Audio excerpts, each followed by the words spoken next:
牌咧，下邊咧有啲愛雜誌都可以拎嚟揭下嘅，返屋企墊下嘢都 OK 嘅，係啦。咁我簡單講下今日個温單啦。咁其實每人應該都會有條手帶嘅，啱登記嗰陣時咧，咁臨尾我哋9點咧就有個抽獎啦。咁都好多謝Santa Marjorie 敏儀嗰個能量贊助嗰度咧，佢都有翻一啲豐富禮物俾大家嘅。咁另外都好多謝華源啦嚇，華源可能我見有啲人食緊啦已經嚇。咁華源佢哋都一路好支持呢個香港嘅運動嘅，有冇人未食過㗎？華源係應該喺超市都見到嘅嚇。咁都有古仔嘅。咁話説就係我打俾阿北啦，喂有啲嘢幫手啊。咁阿北話：喂，我冇錢㗎喎，即係多數一話幫手係咪問我借錢？唔係咁我有個香港運動員最近攞咗啲好成績喎。你邊個我都成日留意喎。敏儀啊，我敏儀我梗係知啦嚇。01有報導啊，Fizz 有報導啊，運動筆記有報導啊嚇。因為阿敏儀即係攞咗今次呢個比賽啦。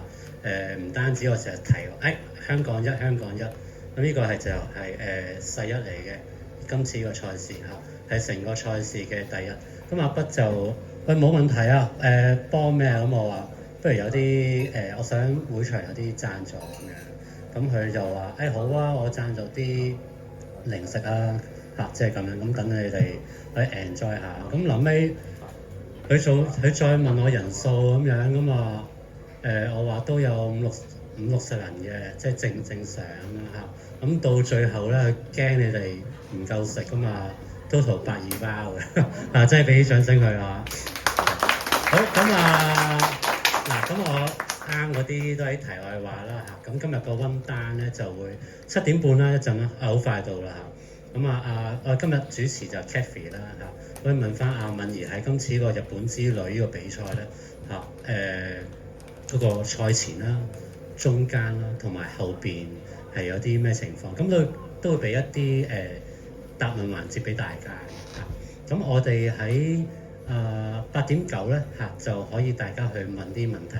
咁中間都可以約略問1、2條。咁Kathy 會俾咪你哋嘅咁今日賽事我哋就冇直播啦因為人手不足，但係都有翻個唔係今日呢個直播係啦，我係冇一個現場一個叫 live 但係都有錄播嘅係啦。過2-3日咧，如果你有朋友想重溫咧，就可以喺翻 Charles Facer 個 YouTube 係啦，就有得睇翻㗎啦。OK，我哋即將開始咁都可以話將個手機架翻震機咯廁所喺出邊嘅大概係咁啦。不如我哋Hubert 可以揾阿敏儀去落嚟啦OK， 到咗未嘅其實到咗啦嘛？好，俾啲掌聲。我哋嘅今日嘅主持 Kathy 啦，同埋今日嘅主角敏儀啦，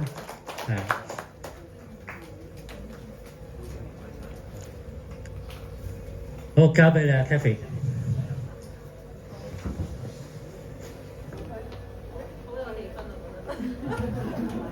等先。OK。好啦，咁樣歡迎大家咧嚟到，即係我知道頭先咧係黃雨嘅，咁有幾多人而家對佢係濕咗？即係我覺得大家係咁惡劣天氣咧，都嚟支持嚟睇敏儀嘅分享會咧，係非常之有心啦。咁同埋咧，再次俾多次掌聲啦，因為敏儀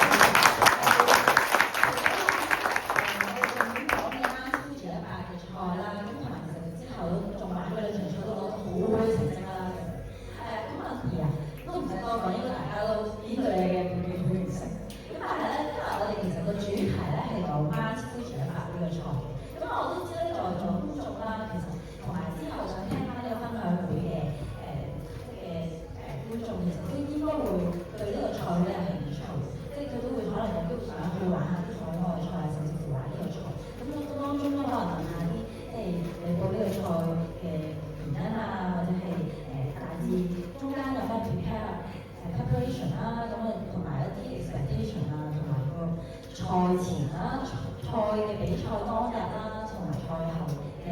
訊啦，咁可能就呢個我覺得呢個分享會係好舒服嘅，所以大家就應該都應該會係就嘅。好啦，咁我想問下，嗰日咧呢個賽咧其實係你當初點解會報名咧？我知好似之前係玩過啦已經。係啊，咁其實咧，我諗好多人都認識翻潘團呢個比賽咧，因為佢之前係叫做 UTMF 啦，咁係日本其中一個即係最出名同埋最大型嘅100碼嘅比賽啦。咁就每年都2000幾人玩嘅。咁其實咧我就響6年前即係2019年都參加咗第5屆嘅比賽嘅。咁嗰陣已經有好多香港人叫佢，因為其實一來近啦，二來係日本啦。咁三來其實佢就環繞住富士山，可以睇到好靚嘅即係富士山嘅風景。咁但係即係之前我就唔好彩啦，因為佢嗰年咧就即係落大雨又落雪咁樣。咁所以咧我一路跑咧都一路睇唔到富士山嘅風景，只係最尾一日頒獎嗰日咧先睇到少少咁樣。咁我俾翻啲資訊觀眾啦，其實咧嗰個賽咧你係都有入到嘅喎，攞咗因為頭10咧都會有個獎牌仔嘅咁樣嘅，即係一個木嘅獎座嘅。咁嗰次你係攞第幾？嗱嗰陣咧我係第一次個人咁樣玩100碼嘅，咁咧就我其實咧都冇咩話好高嘅目標咧，就係諗住30個鐘頭完成。咁但係最尾我就比我想象中快，同埋攞咗第2嘅咁樣。咁啊，我覺得好好啊，真係哇！冇諗過嘅心態情況下，都已經可以攞到成績啦。咁有冇話之後你想今年再報名咧？就係想再衝多次，其實你係諗住去旅行順便燒下脂咁樣？其實兩樣都係嘅，因為嗰陣即係玩咗第一次之後，其實都覺得幾辛苦嘅，因為有落雨有落雪啊，最尾都透唔到氣，即係跑到透唔到氣咁樣啦。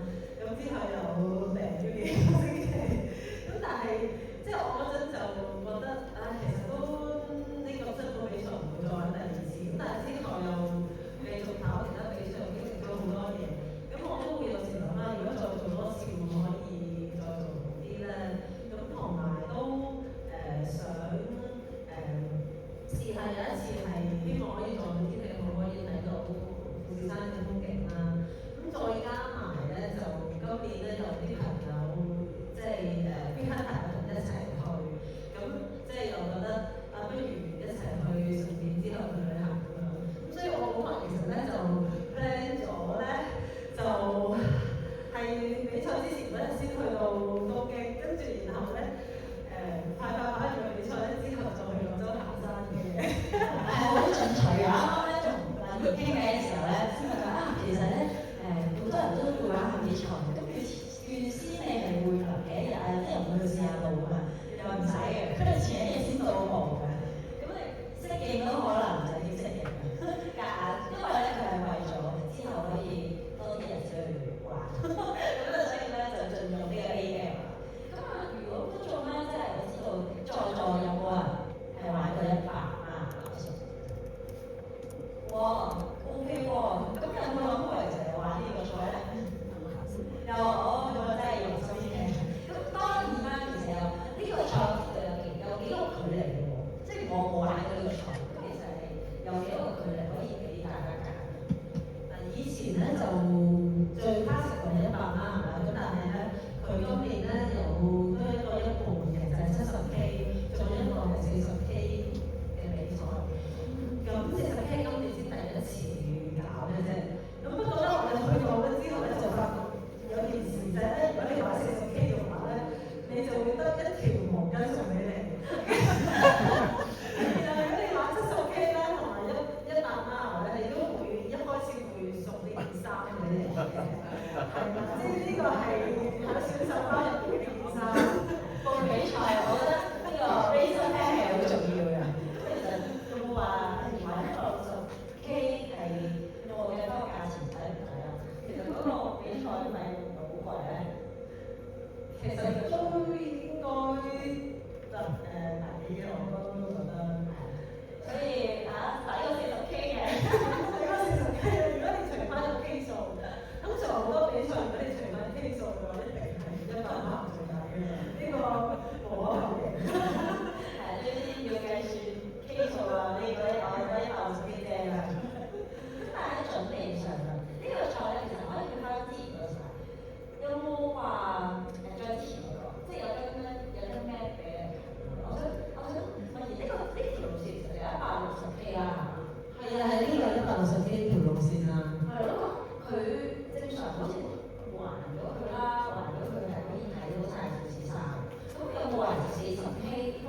講講，即係其實係睇唔睇到自己。因為我知某啲比賽咧，好似 UTMB 嘅濟州咁樣啦，要上到佢50K 咧係上唔到頂，即係上唔到可能3個頂。咁譬如你100K 咧先上到頂，會唔會呢個賽都係即係有啲位係睇到咧風景嘅？因為啱啱住佢前身係 UTMF 啦，咁據說一開始咧佢條路線真係圍繞晒成個富士山嘅，咁但係因為咧後尾南邊嗰啲路咧可能即係太危險或者佢即係太容易變咗濕泥，即係路況唔好，咁所以咧佢哋好似由唔知第4屆開始就變咗係而家嗰條路線就會淨係橫翻即係北面，即係你見到佢淨係橫到即係3/4個圈咁樣啦。咁但係咧去到後面咧都會經過晒嗰富士五湖咁樣嘅。咁如果70K 咧就係由等先，70K 就係後面嗰部分咯，由 F4 去到 F8咯。其實70K淨係呢邊嘅啫，所以你淨係可以用呢個角度望到富士山。咁40K都係後面嗰橛嚟嘅。咁咧100 mile 先會咁遠由呢度開始。咁所以咧，我哋咧係要咧其實咧因為 finish 嗰度咧亦都係嗰個賽事中心啦，頒獎嗰度同埋攞 bib 啊，總之 expo 啊，所有嘅嘢咧都係喺 F4 嗰度嘅。咁咧，所以咧，我哋去個山坡咧係要搭好遠車去嘅。即係如果我哋住喺 F4 附近咧，就要搭好遠車先去到山，即係可能要2個鐘、1-2個鐘咁樣咯。如果其實想玩呢個賽咧，你建議應該住喺起點好啲啊，定係住喺 finish point 咧？咁梗係住喺 finish point 隔離啦。有啲唔想追身落山先。係因為淨係山嗰啲要去遠方，咁但係起碼你攞小手包啊、你嘅嘢啊、你山，即係你 finish 都會喺附近咯。咁所以一定係住喺 finish 附近最好嘅。咁你嗰陣其實係幾耐之前報名？因為我知有啲賽咧出名，你都講明呢個賽其實都幾出名，會唔會係好快爆咧？你要搶啊，定係抽啊？其實呢個賽係要抽籤嘅，好似係年尾報名嘅，係啦。要玩160K 好玩，要玩100K 先可以有呢個成績。話俾人聽，我玩咗100K㗎啦，有玩過先可以玩。我唔係太記得。係呢個大家要 check 清楚。可能要 check 呢個資料，因為我本身我即係要買額去嘅，所以我就唔係太記得要報名嗰陣係點。但我第一次玩我係正常咁報嘅。我記得佢如果有睇文第一次咧，佢係Facebook 都有講過，佢係之前有出過康花白嘅 champion 位咁樣，係咯，咁所以就ITRA 分係咪都計㗎？即係ITRA 分夠咁係咪就可以去？其實我都唔係好知。而家要呢啲資訊咧，大家要即係睇清楚啦。咁咧如果話玩呢個賽，你報名之前有冇咩準備咧？即係因為其實距離之啦，因為攀升啦，要睇下。有冇話其實160K呢個賽幾多攀升？嗱咁因為我都玩過好多100 mile 嘅比賽啦，而家都即係雖然都即係唔係真係好多，可能10隻以內都係咁，但係我覺得咧呢個 Mount Fuji 咧係比較攀升唔算好多嘅。咁因為譬如如果你玩行者啦，或者康軒100可能都要有5000攀升，咁但係佢100 mile 多60K 都係得7000幾攀升啫。咁其實咧佢就總體嚟講咧，其實中間都好多平路下嘅。咁佢中間因為咧係有一大段路咧係路跑比較多，即係比較少攀升。咁所以咧你相對咧嗰幾段路跑多，或者一上落少啲嘅路段係可以好快咁樣去跑完嘅。咁但係因為咧佢後面咧嗰啲山咧係比較難同埋 technical 啦，咁所以即係佢都唔係，再加上呢個比賽又唔可以用鋪啦，即係唔可以用行山杖，咁所以其實咧都有佢嘅難度喺度。咁但係咧總括而言咧，我覺得佢都係即係唔係一個好難嘅100 mile。咁如果話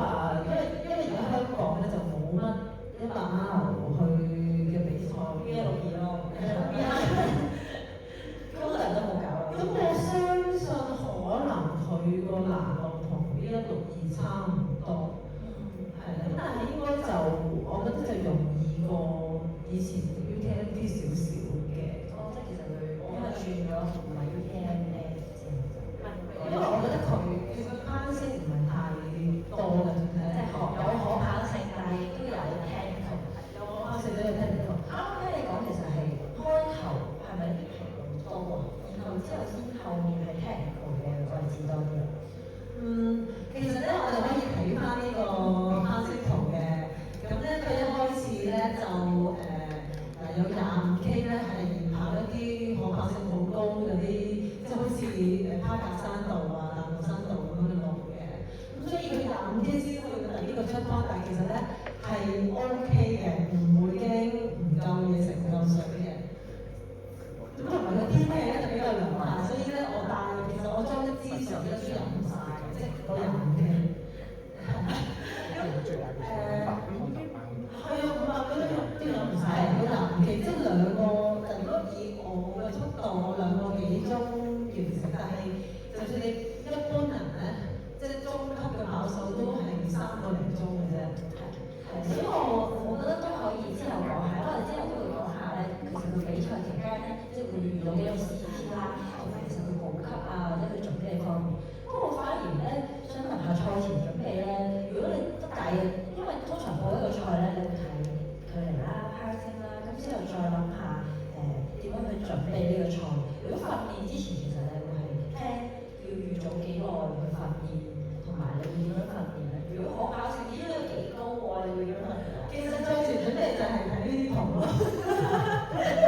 需要分晒佢。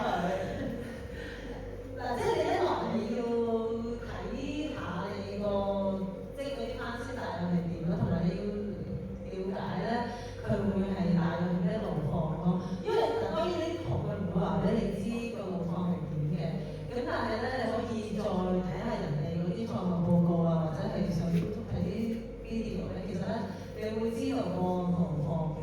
咁其實就我就冇乜特別針對性訓練嘅，因為我本身跑過呢個比賽，同埋即係我就即係嗰啲路況我都覺得係即係幾適合我跑嘅。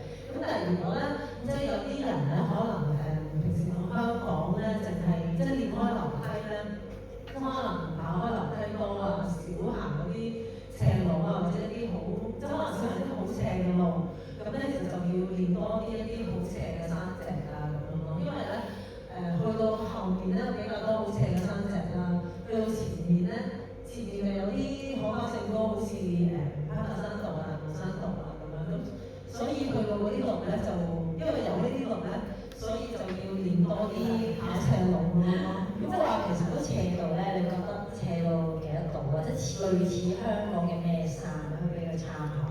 因為我諗即係都好多人咧，其實如果要跑呢啲賽 AL 咧，可能都係一個考慮因素啦。咁所以未必可能真係有可以提早咗好多嘅事路。咁有冇香港邊啲山係可以建議下？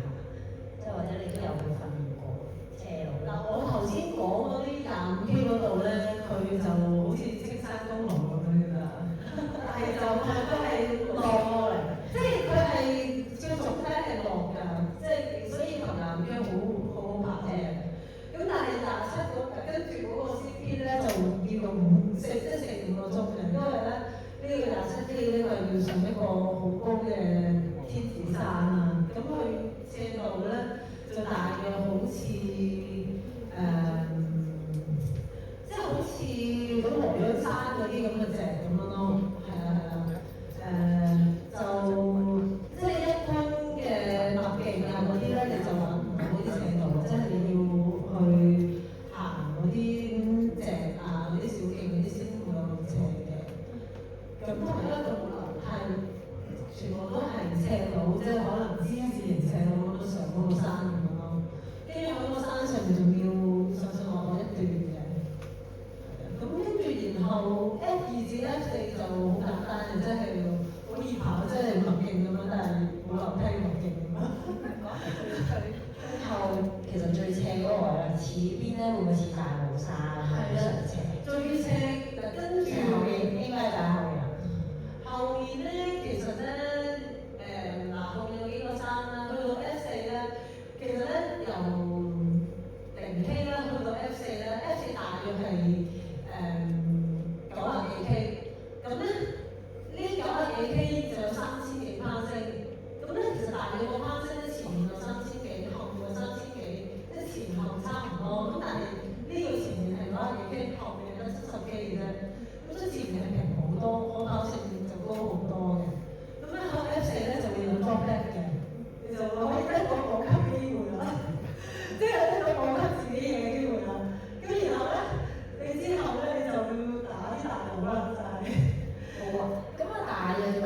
少先啦。咁其實我想知你嗰陣啦，因為其實聽你講話有 job fair 啊嗰啲啦，好多人都會揾一啲 supporter 喎。你嗰陣係諗住係 sales support，你都話你同朋友去啊嘛，係咪諗住 sales support 嚟？其實係好朋友都係要自己都要比賽，所以大家都係 sales support 嘅。見到其實真係有人係叫啲 supporter，應該有嘅，應該係啊。咁就賽前咧，嗰個訓練咧，頭先就講咗少少啦，應該話而家去到呢個位置有冇啲賽前嘅準備啊？係大家其實係想問多少少嘅，其實就都可以問咗先嘅。有冇一啲觀眾啊朋友仔係而家想問？冇啦，咁就留低啦，大家，因為陣間嘅時候我哋去到最後都會有 Q&A section 嘅，係啦，咁大家可以儲定啲問題，或者其實中間咧，我去到比賽期間或者賽後其實都會中間間住可以問下大家嘅。咁好啦，如果其實講下賽前嘅準備咧，頭先你講到，我都覺得好似好輕描淡寫好簡單，原來呢件事係報完個賽就可以即刻 book 機票，就可以搞掂咁。咁mandatory gear 係強制裝備，我知道啲比賽一定有啦。因為可唔可以講下呢個賽時候咩強裝咧？好多啊！呢個比賽咧就出咗名超多強制裝備，所以係好困嘅呢個賽，係咧好難偷聽嘅。咁即係好似包括咩即哨子啊、毛巾氈，我諗因為叫做已經係好 basic，大家有冇哨子嗰啲救生氈嗰啲當然 basic，同埋佢衫都要你又有風褸，又有 base layer， 同埋你要有長褲加長呔，即係呢兩樣嚟嘅。即係其實咧，事前準備咧，仲要去望住個 mandatory gear 執結，一定要買行李啦。事前要買定個行李，而家啲廉航咧就爆，所以大家記住，即係呢啲都係一啲注意位嚟嘅得啦。咁啊去到比賽嘅，即係你飛到過去啦，其實攞選手包嗰度有咩特別㗎？因為啲 expo 係咪好靚啊？好多嘢買啊？呢個我諗都係我玩比賽咧，覺得咦原來海外賽都幾多呢啲嘅喎。咁個 expo 係好多嘢睇，好多嘢行嘅。咁不過我又冇詳細行，因為其實好趕嘅。佢個攞選手包咧，同埋個 expo 咧係我比賽嗰一朝先開嘅。咁即係咧，我朝早可能9點幾10點去到搞，即係攞嘢、寄嘢、寄行李。但晏晝咧5點又要比賽喎。咁但係又要搭2個鐘車去個表演喎，我又要食飯，又要自己執嘢，咁所以係好 tight 嘅。即係個時間。咁但係如果玩70K 嗰啲人咧，佢就會多啲時間行 expo 咯。咁不過咧，即係嗰啲靚嘢咧，即係可能 office 嗰啲靚位啊，或者係呢個賽嗰啲，即係特別嘅紀念貼啊，就俾人玩晒。咁而家就係講咧，我想問你而家仲有啲嘢想買？唔係買咯，因為呢邊係佢選手包嗰度。係啦，咁選手包就係咪40K 都有啊？冇喎，70K 有，70K 或者100K 嗰啲。係啦，會有呢件衫啊。其實我頭先我個真係唔錯嘅，即係我覺得都靚嘅。咁當然啦，佢之後咧，佢眼前呢件風褸咧，陣間再講，係啦，就比賽完後嘅 finish 嘅褸嚟嘅。咁mandatory gear 執啦方面啦，都呢啲都係一啲叫好 systematic，大家要去做，好自律嘅應該話，我覺得買100蚊係要做好多嘅準備。咁有冇話比賽當日？我聽你話5點鐘，晏晝5點鐘。今年佢係5點鐘開始，但係咧呢個比賽好特別嘅，佢每年都唔同時間開始嘅。佢舊年係凌晨開始嘅，今次呢個下一年都有決定幾時開始。咁即係要做埋呢一個過眼份嘅。有冇話咧？其實係事前幾日公佈。咁希望可以執定埋啲嗰啲叫咩咖啡因團啊嗰啲㗎嘛。唔係，咁其實報名嗰陣佢有都報嘅，不過唔知點解每年都唔同。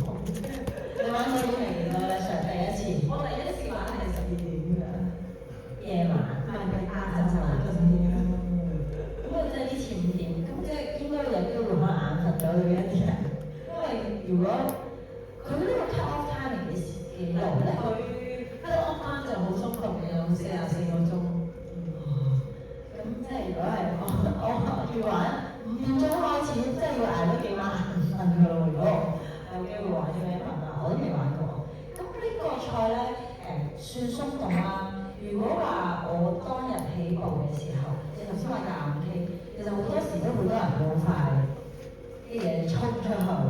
你覺得嘅策略係點啊？係留前鬥後啦，定點啊？可以去下降晒。其實可以睇翻呢張 slide 嘅，因為咧我頭先都講過啦，即係即係中間點咧，你當個中間點係 F4啦，之後咧就係、多啲 passing technical 啲，咁前面就可靠性高啲。咁咧就因為咧我自己咧我自己嘅特質咧就係、咧，無論我跑幾多 K 都好咧，我都係開即係20-30 K 先開始上去嘅。咁我一開頭咧，我又好似練身咁樣，跑得好快。但我20-30 K 一定會上力，然後咧就大概咧可以維持去到80 K 度，咁跟住咧我就會開始攰。其實咧無論跑幾多 K 都係會有呢個狀況出現啊。咁其實咧100碼其實我都係順住自己呢個感覺，順住自己平時嘅感覺去跑。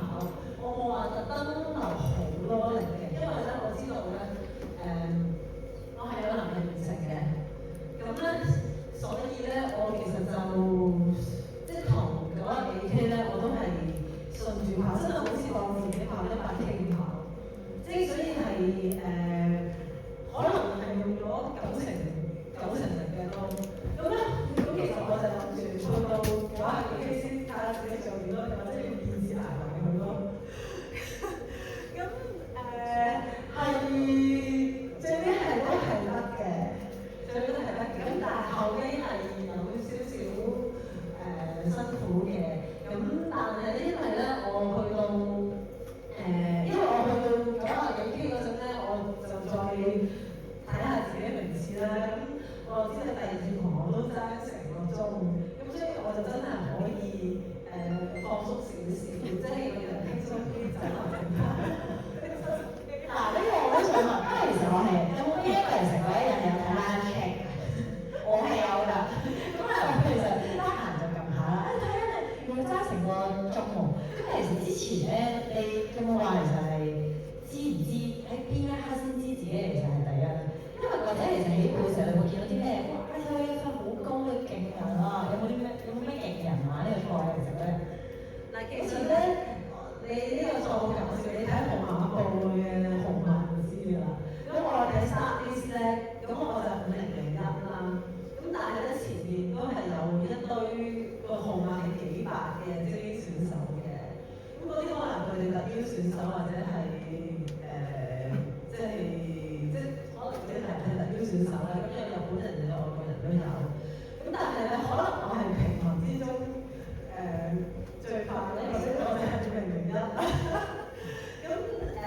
咁所以我就一開始都冇乜特別好大期望嘅。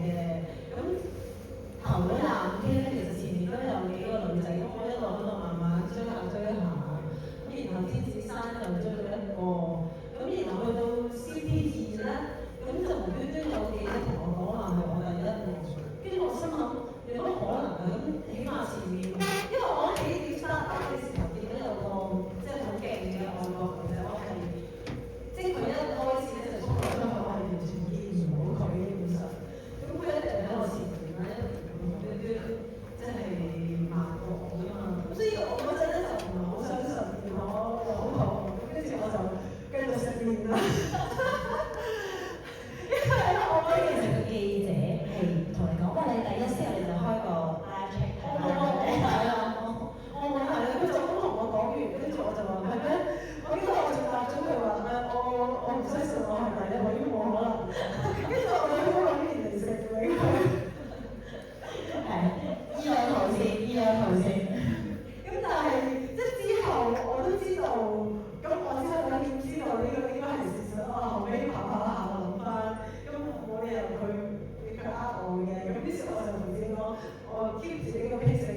乜懷疑啦。我自己睇緊，我覺得係鬆 free 課度咯。可能有時鬆 free 有時鬆課啦，最辛苦嗰度，最辛苦主持嗰個位。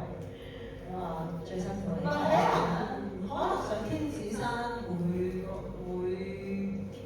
真係上啲嘅，咁但係跟住 CP2 之後就會都好多我發現冇高，咁我就 keep 住上車，即係唔係好似好多跑，跟住同埋咧仲有另外一個因素，就係因為咧嗰晚其實好即係越嚟越凍嘅，中意飲嘢就越凍，咁但係咧我就唔想着衫喎，我又唔想停喎，咁我就不斷咁跑，令自己保持唔好凍。因為我出嚟成年係喎，其實我一停就冇得動嘅，其實嗰陣真係，跟住然後我啲手咧，我記得我啲手脹晒，我手係好冰嘛，係冇戴手套嘅。我有袋住手套，但係唔會，最尾係冇拎過出嚟。即係其實呢啲人咧係孭住嘅，你付出翻啲嘢嘅。我超堅持，我又即係我係着住背心短褲咁跑咗成晚。我記得你翻嚟嗰張相咧係有着褸嘅，咁去到其實最後幾時先着褸？最尾真係頂唔順太凍。去到高山嘅話咧，真係頂唔順。其實我咧，譬如話講下天氣，我記得開頭都幾靚仔嘅，我記得人哋呢部嗰啲天氣。係啊，其實前一日係勁晒㗎，跟住開呢部又唔熱，又唔凍，亦都唔係好熱啦，但係唔知點解第二，我以為咧，即係天光之後咧就會溫暖翻啦，點知第二朝咧仲凍，因為啲人着太羽絨㗎。第二朝真係唔知點解仲凍過夜晚喎，跟住我喺 F 嗰度咧，真係覺得我上完 F 嗰個山我都堅持住唔着衫嘅，因為上嘅山又會熱啦，但落完嗰個山之後咧，我就開始覺得好凍，跟住我就為咗着平望着翻件衫。你嗰件衫係揸呢擋風嘅？我係着翻即係唔係即係嗰個防水褸咧，我着防水褸啫，我冇攞到嗰件呢啲嘢出嚟嘅，我着防水褸嘅。因為話咧個溫度咧，因為其實我啱啱咧就去咗濟州跑咗步嘛。咁其實咧，我知跑呢個跑馬咧，我都會睇到啲預測溫度㗎嘛。咁同埋個天氣係咪落雨啦？其實我見到咧，咦13度幾正喎咁樣啦。咁我就帶一啲好似13度啊啲跑拉嘅衫㗎。咁我發現原來溫度同當地嘅天氣係好唔同。咁佢咧係會大風啦，原來真係好大，即係就會覺得哇睇到好凍。其實你當時睇咧係幾多度？我都覺得我睇咁可能真係10度啦。然後我記得後尾咧，好似最尾有個山咧，幾多年度？呢度冇，總之就20幅卡後面嗰個山叫長子山，嗰度好似有個溫度計，好似大約都係單位數字嘅。咁好似我唔記得7度定9度，總之就係凍嘅真係。咁可能嗰度高同埋大風咧，嗰度我係直情着埋水褲添嘅。即係最後係自己一路着埋啲防水褲。係啊，我係唔係我係喺個山中㗎，我上下山忍唔住着防水褲。跟住上山就有啲上邊㗎嘛，呢度都。係啊。CP 咧，其實 CP 我見到幾多個 CP 喎。有冇話其實 CP 咧，你安全有咩食啊？因為我都會睇下啲生菜咧，會豐唔豐富啊，級去報下啲菜嘅。我咦見到都幾多人食喎，幾多好啲啊，幾多啊？係嘅，但係嗰一個 CP 有好多個，同埋你只係少。你只開少一個嘅就同埋咧最尾個 CP 先好多就係 F 咯，啲上啱咗。其實其他 CP 有咩食咧？嗱我冇幾個好蝦薯嘅，好蝦薯㗎。我想講我一開始知佢係有啲紅豆包嘅，即係佢就唔係香港啲紅豆，有鹹豆，可能有啲紅豆餡，有啲 custard 嘅餡，有啲朱古力餡。咁咧一開始咧，因為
唔知7張巴咁樣咯。咁其實單靠自己帶嘅嘢係肯定唔夠食㗎啦。咁所以其實我都有好多位我都盡量靠大會咯。咁我會盡量咧，我係會響自己冇咁攰或者係仲有力嘅時候咧，就食多啲大會嘢，即係可能會食蕉啊、食個包啊咁多嘢就冇。因為我知道當自己好攰或者係中間有啲山咧，可能係好高好長，譬如 CP 1、2之間啲子山啦，或者後面20級卡嗰度咧，咁你真係好耐都去唔到 CP 嘅。咁嗰啲位咧，其實你真係要食3、4包啫先夠。咁所以我就其他位咧，我就盡量食大會先咯，就留翻啲啫係夠嘅咯，真係。最後你有冇話去到終點其實係剩翻幾多包 jam？定其實已經食晒啦？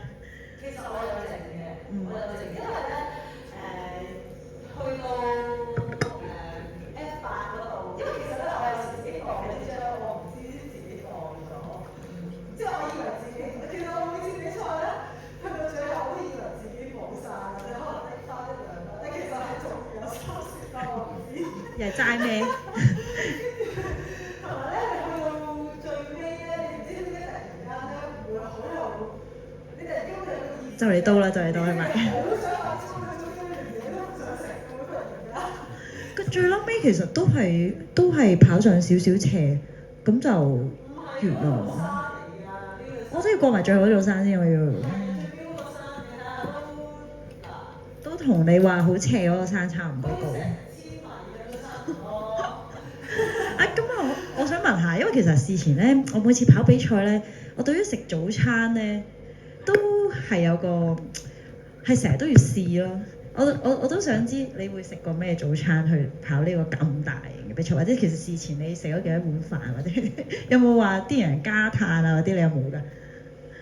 我都盡量食嘅，但係咧我有時就我好難一次過食好多嘢，咁咧所以呢個比賽因為佢5點咧，其實就我之前就相對有多啲時間食嘢嘅，咁我嗰日咧就咧又好忙喎，又要去比賽場地，又要去即係又要擺嘢，又要 expo， 又要影相，因為有太多嘢做，所以我就少食多餐，即係有時間就可能食個飯團，有時間就食個包，咁樣慢慢加落去。係啦係，總之我盡量就有總之有時間就食下啦，即係跟住飽又停，然後之後又拖即係少食超級多餐咁樣。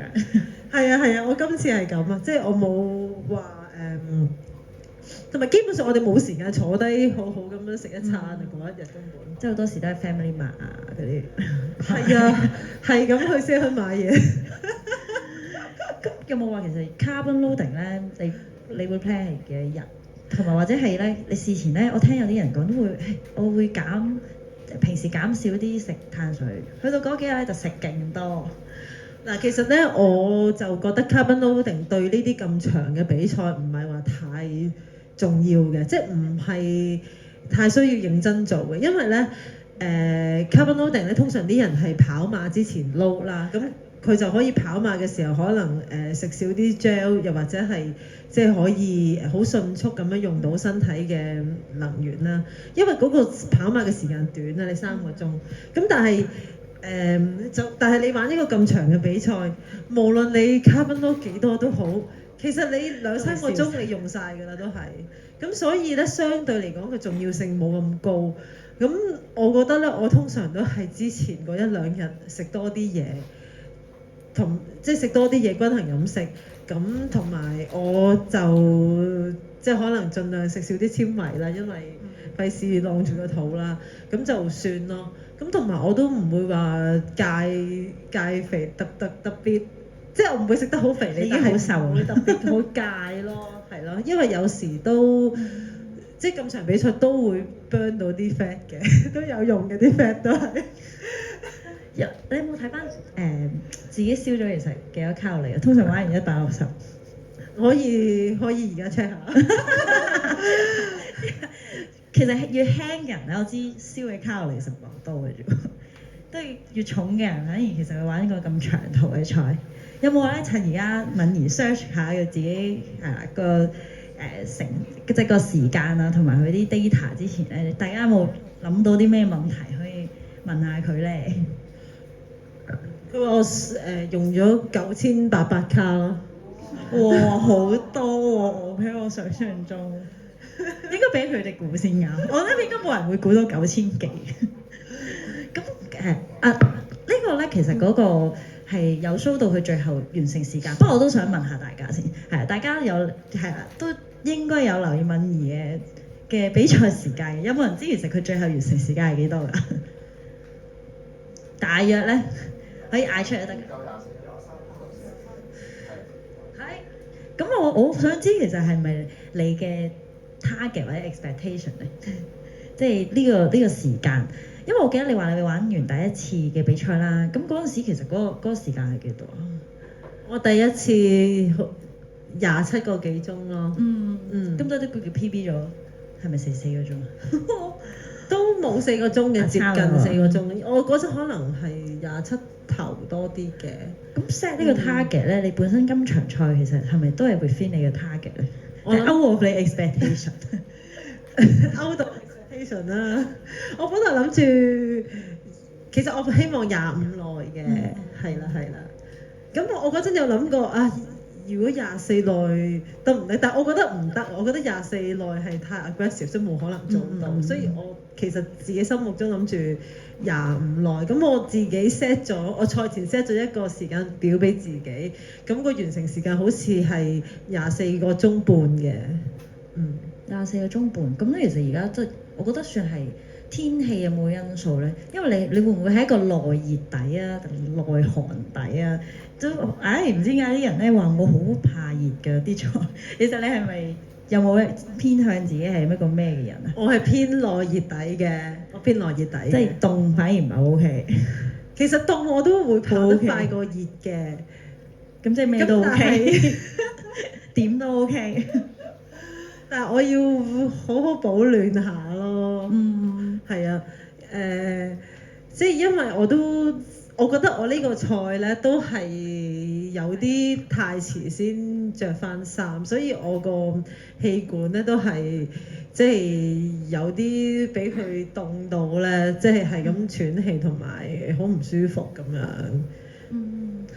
呢個咧張相咧就係其實係大家見到係日頭啦，但係其實完成時間嗰陣時你都係日頭嘛。但係不過呢個就係第二日嘅，因為頒獎嘅時間咧係第二日嘅。啱啱我都有問敏儀點解咧？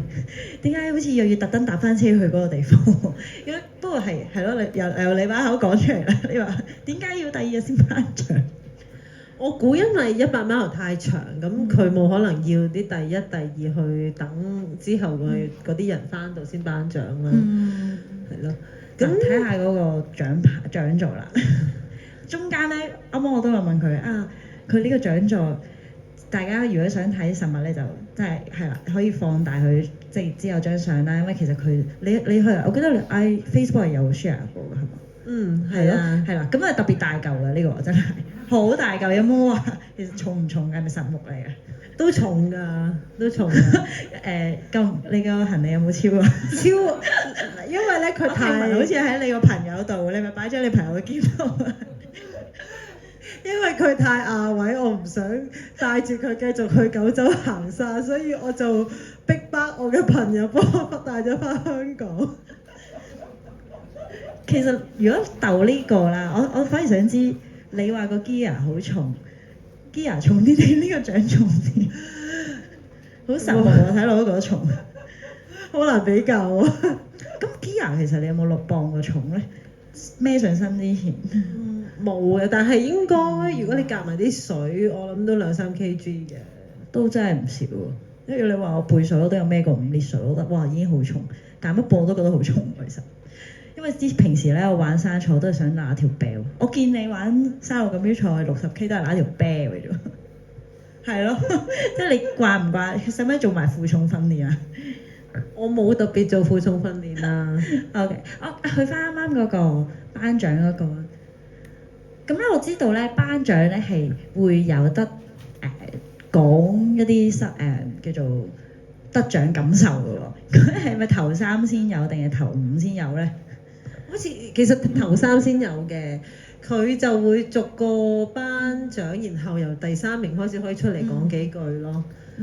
咁所以你係臨場爆肚定係食佢事前同你講定啊？因為第2日先頒獎㗎嘛，就準備晒你張得獎感受嘅名單咁樣。唔係，其實前一日咧，我係有睇40K 頒獎嘅。咁咧，其實講真咧，因為咧我5點開始啦，咁如果24個鐘完咧，即係5點完。咁咧我就知道佢哋40K 個頒獎大概係6點到。咁所以我就有同自己講，我一定要趕得切翻嚟睇佢哋頒獎，同埋我一定唔可以開多次頭燈。咁於是我都真係去到睇到40K 頒獎，即係睇到阿 Rex Harmony 佢哋攞獎嘅。咁因為咁啱啱向富照就攞冠軍啦，咁我都有睇到佢哋攞獎係有得講嘢咁樣嘅。咁就不過我都冇特別預備要講乜，而係都係即係都係好臨時咁樣講啦。咁其實嗰主辦人咧叫的木毅，咁佢就會親自頒獎俾你嘅。咁佢又問我記得佢又問我第一次嚟呢度比賽係覺得點啊？跟住我就話其實我嚟過玩㗎啦，我今次第2次玩，跟住我又講翻我上一次係落晒雪啊，跟住又腰斬咗啊。係最後原來真係腰斬咗。係啊。但係你就講得似係腰斬前翻到終點。冇錯。賺咗成個過程啊！腰斬嗰啲咪好慘咯。所以我講翻佢都記得嗰次係有呢件事咁樣咯。咁都即係都幾特別啦，即係第一次即係第一次喺日本代表香港可以講咁多嘢。最後其實有冇話講咗幾多分鐘？可唔可以大家可唔可以睇翻咁樣？我就呢個我就唔記得啦。但係其實另外咧，日本電視台佢有訪問我同埋另外一個跑手嘅。咁佢嗰段嘢應該係有上 YouTube 嘅。咁啊，同埋啦，我知道好多觀眾咧都有玩山賽啊嘛，係嘛？大家其實不如冇玩過山賽嘅，可唔可以舉手？新手啦，或者新手都舉一舉手。我都係新手，如果160K 係啦。咁咧，我見好多人都話海外賽好多好靚嘅相喎。咁我見其實你都有好多相，其實係攝影師係咪沿途一直都有㗎？係可以睇下啲相。一開頭多啲攝影師咯，咁同埋第2朝都有啲嘅，咁但係夜晚半夜就冇㗎啦。咁冇香港嗰啲咁癲啊嘛。其實香港嗰啲好癲㗎喎，即係突然間你閃咗一下，原來你影咗咁樣。我覺得就真係唔算好多嘅。如果你去泰國啊、東南亞嗰啲就真係好多攝影師。咦唔係喎，呢2張相應該係你後期着咗衫影嘅喎。係啊，呢個係第2朝影㗎啦，呢個係。但係因為咧，即係70K 之後，即係我話中一半之後咧，其實嗰度都好多即係好崎嶇嘅山，咁佢哋就即係你喺個山上面就冇乜人影你嘅，太辛苦啦。同埋可能我哋通過嗰啲山嘅時候比較早啊，比較係早上嘅時間，咁好似咁就有一堆攝影師係專注去影70K 嗰啲人咧，咁佢就會跟咗佢哋，咁所以就未必好多相咯。咁呢啲相其實有冇海外賽啦？咁有冇咩途徑可以 download？我頭先問你，你好似話冇，我冇留意啲相。你呢啲相喺邊度嚟嘅？其實呢啲相大會 Facebook 嚟嘅，係啊，即係要攞獎嘅時候先可以揾翻啲相係咪？咪應該有嘅，應該大會係有 send email 俾翻啲人知點樣攞相嘅，但係我應該未特別抄咯，係啊。大家都因為我聽其他賽好似要買相㗎嘛，大家可以留意一下，到底佢呢啲就唔使錢嘅，係上網 download，大家都 download 到㗎嚇。咁啊，大家可以留意下沿途嘅風景啦。其實咧，我知道頭先有啲係大會上啊，咁呢啲你有冇話咧成條路線咧，即係我都知你都係平常心慢跑咧，其實有冇欣賞下周圍風景？我今次其實天氣真係超靚，我見到。係啊，我都好感動啊，真係。你其實見到幾多次？其實中間見到好多次富士山，同埋見到好多次櫻花咯。仲有櫻花嘅。有櫻花，仲有櫻花啊！但係我冇，即係我冇影啊，我只係就咁用眼睇咯。即係有時有啲位係，即係佢可能盛開嘅櫻花係仲係得幾棵樹，但係個地下係有好多嗰啲櫻花花瓣咧。你覺得喺上面跑好似好，即係喺個仙境入面度，係好正嘅。同埋嗰啲即係路況好多位都係好腍啊，好大自然啊，係好靚同埋好舒服嘅。嗰個見沿途經過咧，係嗰個係咪叫富士急啊？喺呢度最後㗎啦，呢度最尾呢度最後嘅 CP 之後㗎啦，應該啲人喺度等過馬路啩，真係咧，日本人係好有禮貌㗎喎。我半夜經過個市區，有紅綠燈，完全冇車，完全冇其他人，但都企喺度停，等佢變咗綠燈先過㗎喎。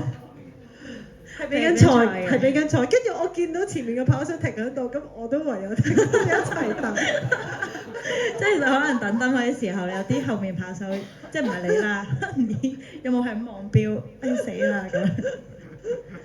咁其實嗰個交通咧，即係我見都要係咁過馬路啦，多唔多咧？唔算多啊嘛，呢啲位。唔算多嘅，唔算多嘅。係啊，即係應該都風景為主。咁所以在其實有冇話睇完呢一個咧，都咦好正喎，好想去試下玩㗎。咁我想知，如果賽後咧，其實你又話即係去玩啦咁樣。如果 plan 成個真係比賽啦，如果係你再要去多一次，你覺得有啲咩特別嘅唔同，或者係再做得好啲，或者變化，你會唔會再玩呢個賽先？已經攞第一啦喎，暫時唔會啦，所以。咁recovery 方面咧，我想知咧有冇話其實完賽你之後有去九州行山啦，係唔酸嘅第二日，冇乜感覺嘅。唔係啊，梗係好攰啦，好攰啊，超攰啊！其實即係跑完100米之後又超攰，同埋你又瞓唔着，因為你仲係好個人好興奮啊，好 high 啊，跟住然後即係你有啲酸啊，開始第2、第3日開始出嚟咧。基本上你係只可以休息，你都好難周圍走。咁不過日本好處就係有溫泉啦。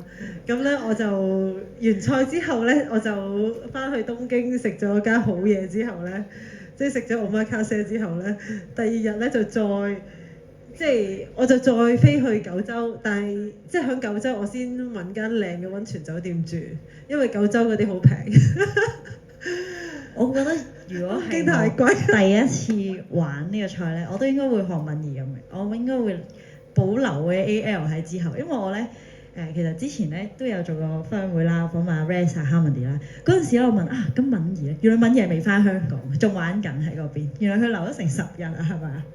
總共夾埋後面行山10日咯，都成10日咁多，所以係啦，玩咧我覺得係之後。如果即係 for 大家第一次玩啦，又有啲目標嘅，你真係好想去衝呢個時間，咁咧就預早啲去做訓練啦，可以去到。其實係咪即係佢公開可以俾試路啊？嗰啲山可以隨便去㗎。嗰啲山可以隨便去㗎啦。係咁，如果分 run 咧就好似我哋咁，係啦。之後留前鬥後啊，即係留後啊，係嗰啲假期。好咁，其實咧呢個咧，我想知。你話都算多人報啦，其實眼見係咪好多香港人咧？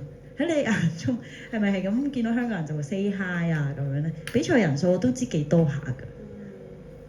係啊，咁不過我喺前面就冇乜見到其他香港人嘅，淨係見到戰神咯。係啦，Expo 都應該見到啩。Expo 都有見到嘅，咁就。其實香港都算係即係嗱，日本參加者最多㗎啦，應該第2就可能係中國，可能第3已經係香港有機會。係啊，咁如果咧呢個係啦，呢個可以翻去先。係，我想比賽之後咧，我想知你有冇話呢件褸啊？呢件褸係當日即刻派發定點樣？呢個介紹係原賽即刻派發㗎，即係你去到終點就即刻遞俾你啦咁樣。係佢冇原賽獎牌嘅100 mile 後就得件原賽 vest 咯。其實幾舒服、幾好着同埋幾靚嘅。我要問下係呢件咧，因為我頭先打眼睇嘅時候咧，大家可以陣間望。好多人都係為咗呢件嘢而跑呢個比賽嘅。好多時都係嘅，大家可以望下，係咪其實你第一年玩咧，係咪都係會送呢件原賽嘅？有，但係唔係呢個款啊，都係背心，年年唔同嘅，係啊。哦，係啦，嗯咁顏色都唔同㗎，係嘛？唔同嘅。今年我覺得呢件大地色真係唔錯，但係咧，我留意到一點，唔知大家會唔會同我一樣留意到咧？其實佢係冇寫160或者100 mile 嘅，見唔見到？咁係咪全部即係都有咧？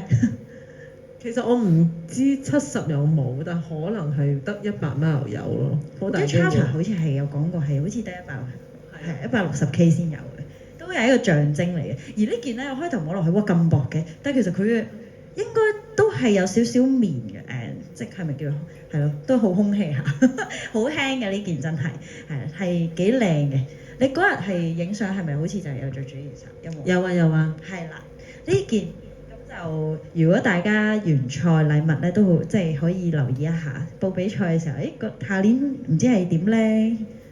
同埋佢係North Face 啊，仲有其他品牌贊助都會擺晒喺度。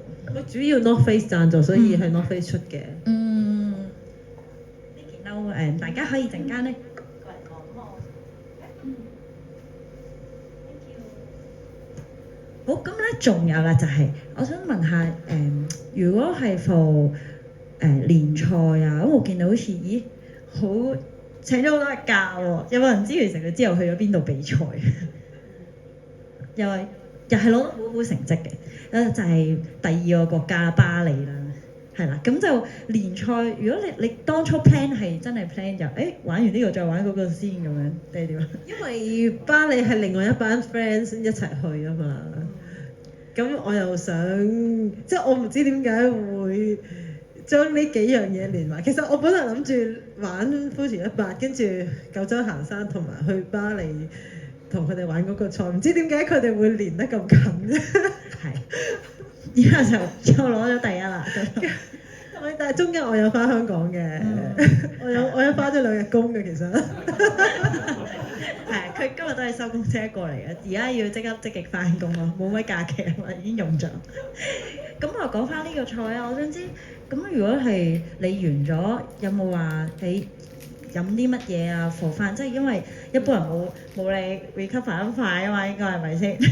有冇啲咩建議係可能係事前就講咗話啊？其實食多少食多餐啦，咁事後咧，如果比賽後我想快恢復喎，咁樣可以點樣？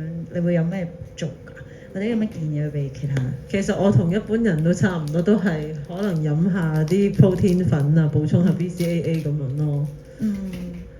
係啦，咁因為我有懶嘅，就又都唔係話日日飲，但係我都會飲啲。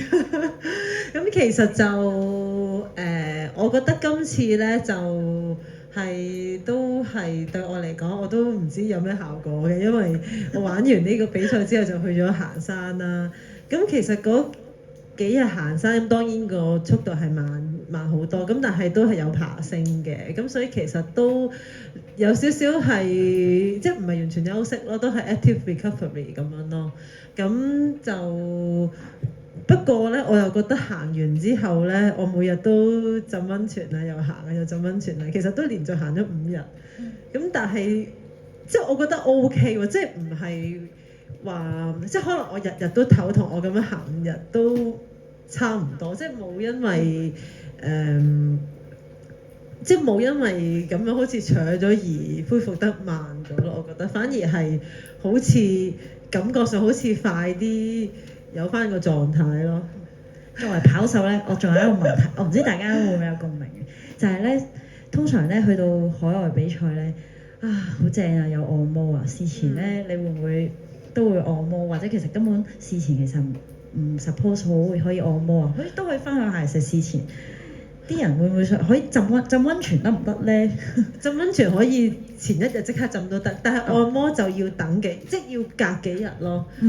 即係譬如我如果星期日比賽咧，我就星期4或者5可以按摩，但係唔可以按完即刻俾咯，因為會好冤攰咯，即係按完摩第二日。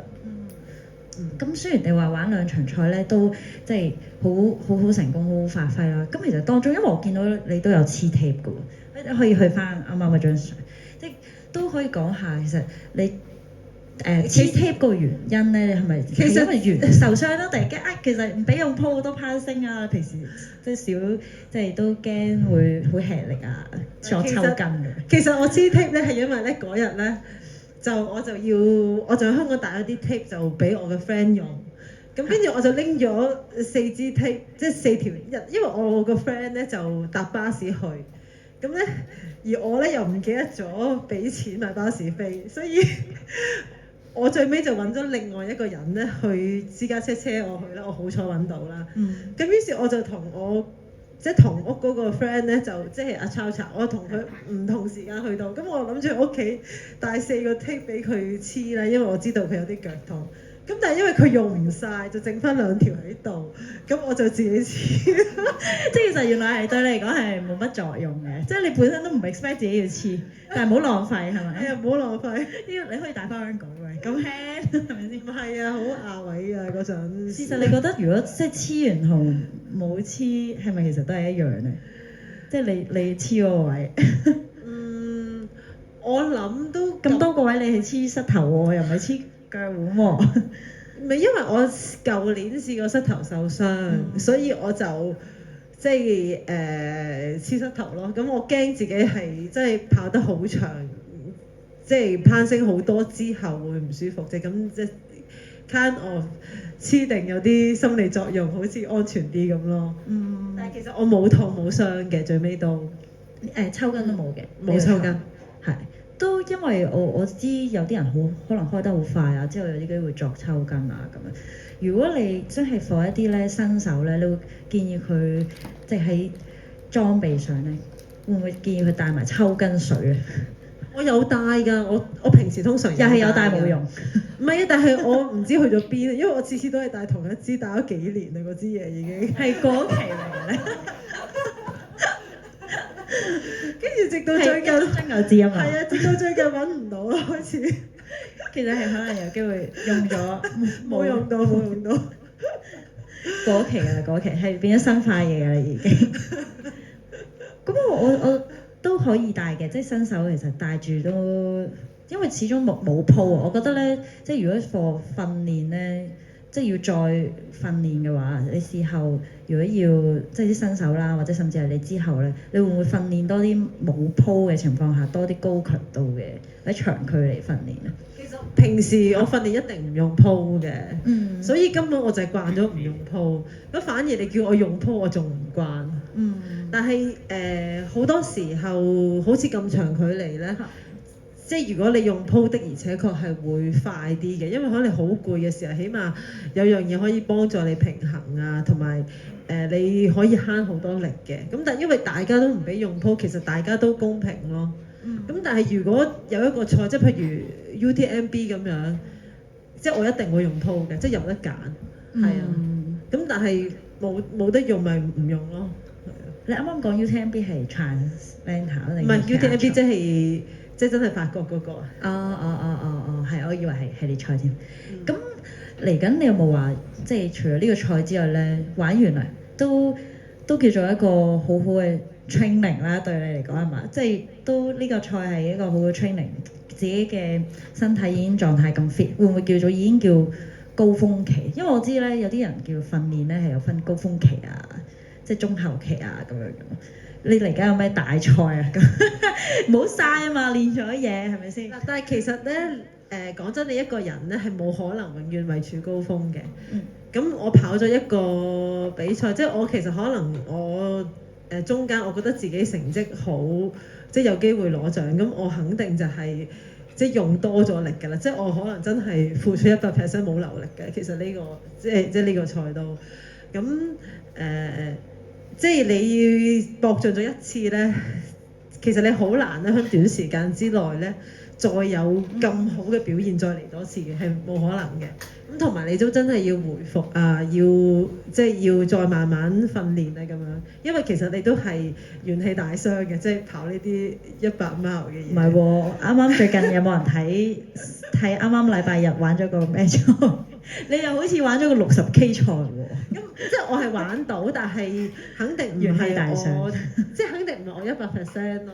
嗯。咁同埋我都隔咗1個月嘅咁樣，即係如果我玩完呢個，我冇可能即刻玩到另外一個賽咯。因為通常咧要4個禮拜先可以完全恢復嘅，即係如果你100 mile 嘅話，咁所以即係我都好滿意嘅，即係我覺得上半年有呢個比賽嘅呢個成績我都好滿意。咁可能就算之後有咩目標咧，我都係可能睇下下半年點，又有冇即係 friend 睇下揾你玩咁？睇下半年自己狀態點咯，再努力練下先啦。唔係喎，我都賽都要半年前就已經報名啦，或者幾個月前報名嘅咯喎。喂，咁但係短期內咧有冇？今年其實你有冇報啊？仲暫時未報。我諗下半年最重要嘅賽都係西班牙個世錦賽㗎啦。係啦，係啊，因為啱啱佢就攞咗係啦田徑總會嘅一個沙漏錦標賽嘅女一啦，咁所以咧其實佢遲啲就會代表香港去參加比賽嘅。咁可以去翻裝備嗰版啦。我都知咧，其實咧頭先略講咗少少裝備啫，因為其實我都知喺裝備上咧係可以好幫到一個比賽嘅。我想知其實你喺裝備上咧，你係會揀選啲乜嘢咧？即係 mandatory gear 咧都即係一定要啦。咁因為其實係嗰日我見你都 keep 住係着短褲啦，然後即係有帶 vest 啦。因為呢個賽其實係咪一定要帶㗎？嗰個vest 嗰個睡袋。我諗都係要，其實佢都寫明你要帶 vest 嘅，同埋你用 neck belt 係一定裝唔晒佢啲嘢㗎。2條，我見啲人玩賽係2條，即係你要一條長褲，一條嗰啲一條梯喎，你仲要衫，你都起碼兩件，佢一定要你長袖喎。咁背心係你自己平時習慣都係着開背心嘅。係，我寧願着最透氣嘅背心，然後即係等我就算出汗，我都可以即刻散到咯。咁我凍我先再加防水褸咯。好啊，咁鞋咧，但係我哋講完即係衫褲啊、vest 啊，鞋咧，我知道有啲人係會跑好長嘅時候咧，中間一有 back 裝啊嘛，你話會唔會帶對鞋去換啊？定係你一對鞋走天涯咧？我有帶對後備鞋，但係冇換咯。即係放翻係惡劣天氣嘅時候，即係可能濕咗你先會換。係啦，即係如果本身跑緊嗰對鞋爛咗或者濕咗或者總之情況好惡劣，我都可以由得後備換。係呢個係我覺得要嘅，即係 for 帶 double 嘅嘢。係啊。仲有啦，就係錢啦。我聽到咧，原來呢個賽即係雖然已經夠重啦，我聽到你話要帶啲100 yen 喎，係點解啊？而仲要重啲喎。因為嗱呢樣嘢我就好多謝Angie 提我，因為舊年 Angie 玩咗呢個比賽，佢就話佢中途有見到汽水機係可以抌100 yen 買嘢飲嘅，咁所以佢就叫我帶定啲100 yen，等中間真係需要嗰陣可以補給。咁的而且確咧，我中間咧係真係有一個 CP 咧，我係響 CP 攞唔夠嘢食嘅，而我又冇乜張喺身啦已經。咁所以其實咧，我係捱住，我有少少捱住，即係我知道自己就嚟涼水團咁樣喺度跑啦。咁好彩咧，中間我真係見到2次汽水機，我都買咗嘢嚟飲，補充翻啲糖分嘅。咁所以我就可以 keep 住跑咯。咁所以我覺得都係幾重要咯。係啊，即係玩呢個賽帶銀仔係重要嘅。係我頭先我問佢，咁其實嗰啲類似八達通卡冇嘅，原來汽水機啊一定要100 yen 嘅。咁啊仲有啦，咁 energy gel 頭先你話都 keep 住帶，係咪10幾20包啊？啱啱聽到你話 for 8包前8包後咁樣，其實你 total 帶咗幾多包，剩咗幾多包？可可能前6包到咯，我每一程即係每半程6包。咁我有啲 gel 有啲 bar，咁即係隔住食咯，我就唔會淨係齋食 gel 或者 bar，因為我自己都需要飽肚感嘅咁樣。咁大家都知，其實今日咧我哋呢個分享會咧都要好多謝 Cherry Boost 咧去即係有贊助啦。咁所以其實咧我都知你係通常都食開佢個 gel 嘅喎，有冇話有冇咖啡因啊？你食開有冇咖啡因嗰啲咧？我自己咧，我記得我曾經係有食過佢嘅有咖啡因嘅，而我覺得咦比賽前食佢嗰隻咖啡因都幾好。